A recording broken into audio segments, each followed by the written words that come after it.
ইন্দোনেশিয়ার এই ভিডিওটি গোটা ফেসবুক জুড়ে ভাইরাল হয়েছে এবং গোটা ওয়ার্ল্ডে ভাইরাল হয়েছে। এই ভিডিওটির মধ্যে দেখা যাচ্ছে যে একটি ছেলে এবং একটি মেয়ে অসামাজিকতা জিনা করা অবস্থায় তারা একে অপরের সাথে তাদের শরীরটা লেগে গিয়েছে, এরা ছুটতে পারছে না। অনেকে বলছে যে এর একটা অভিশাপ এবং সত্য ঘটনা, অনেকে বলছে না এটা একটা মিথ্যা ঘটনা, এর একটা বানোয়াট ঘটনা। তো এটাই জানার জন্য কৌতূহলবশত আমার ইন্দোনেশিয়ান এক ফ্রেন্ডের কাছে আমি ফোন দিলাম যে দোস্ত, ইন্দোনেশিয়া যেহেতু ঘটনাটা ঘটেছে এই বিষয়টা আসলে কতটুকু সত্য। তো সে আমাকে বলেছে ইন্দোনেশিয়া একটা মুসলিম রাষ্ট্র হওয়ার পরেও তাদের সেখানকার মানুষ প্রচুর পরিমাণে পরকিয়া করে এবং এই পরকিয়া যাতে করে সমাজ থেকে চলে যায়, এই পরকিয়া যাতে সমাজ থেকে দূর হয়, এই জন্য তারা একটি শর্ট ফিল্ম তৈরি করেছে যেখানে তারা মূল মেসেজ দিতে চেয়েছিল যে আপনি যদি পরকিয়া করেন, খারাপ কাজ করেন, তো এই খারাপ কাজ করা অবস্থায় আপনি যদি মানুষের সামনে এটা প্রকাশ পেয়ে যায় তাহলে আপনি লাঞ্ছিত হবেন এবং আপনার সম্মানটুকু আর থাকলো না। এই মেসেজগুলি বোঝানোর জন্য ইন্দোনেশিয়ান মানুষেরা এই শর্ট ফিল্মটা করেছে।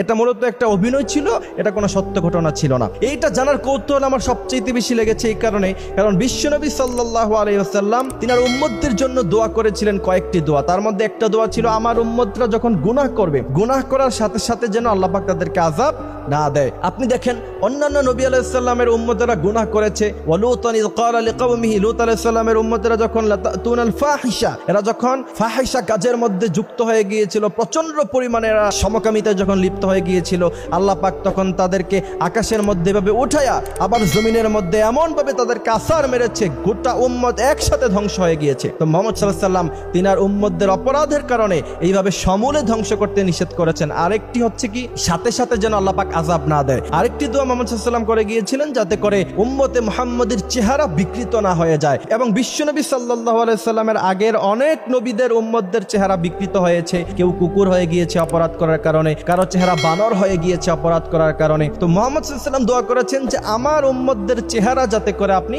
বিকৃত না করেন, এবং আল্লাহ পাক সেই দোয়া কবুল করছেন। এই কারণে মুহাম্মদ সাল্লাল্লাহু আলাইহি ওয়াসাল্লামের উম্মতরা গুনাহ করার সাথে সাথে আল্লাহ পাক তাদেরকে এমন অপদস্থ অথবা চেহারা বিকৃত করবেন না। কিন্তু এই কারণে যে আপনি গুনাহ ছাড়বেন না, আপনি গুনাহ করতেই থাকবেন, বিষয়টা এমন নয়। মুহাম্মদ সাল্লাল্লাহু আলাইহি ওয়াসাল্লামের এই দোয়ার বদৌলতে আল্লাহ পাক এখনো পর্যন্ত আমাদেরকে সেফ রেখেছেন। আর না হলে কত মানুষের চেহারা বিকৃত হয়ে যেত, কত মানুষ, সম্ভ্রান্ত মানুষ, সম্মানী মানুষ কুকুরের চেহারা হয়ে যেত।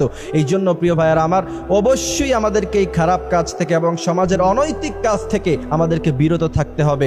জিনার ব্যাপারে আল্লাহ সুবহানাহু ওয়া তাআলা বলেছেন লা তাকরাবুজ জিনা ইন্নাহু কানা ফাহিশা, তোমরা তো জিনা করবাই না, জিনার নিকটবর্তীও তোমরা হয় না। জিনা এটা প্রচন্ড খারাপ জিনিস। পৃথিবীর মধ্যে দুইটা গুনাহ মানুষকে সবচাইতে বেশি লাঞ্ছিত করে, এক হচ্ছে টাকার লোভ আর একটা হচ্ছে এই খারাপ মেয়েদের নেশা, জিনার নেশা। এই জন্য প্রিয় ভাইয়েরা আমার, নিজের জীবনটাকে সেভ করতে হবে। এবং আপনি যদি ভাবেন যে আপনি পৃথিবীর যেই কোনো জায়গায় অবস্থান করছেন, আল্লাহ পাক আপনাকে দেখছে, আপনি যদি এটা হৃদয়ে ভাবতে পারেন একবারের জন্য, তাহলে আপনি জিনা কেন, আপনি কোনো গুনাহই তো করতে পারেন না। এই জন্য সবসময় ভাববেন যে আল্লাহ পাক আমাকে দেখছে, আমি সবসময় মনিটরিং এর মধ্যে আছি। কিরামান কাতিবিনা ইয়ালামুনা মা তাফআলুন, আপনি কি করেন না করেন কিরামান কাতিবিন কিন্তু দুই কাঁধ দিয়ে তিনারা লিখছেন।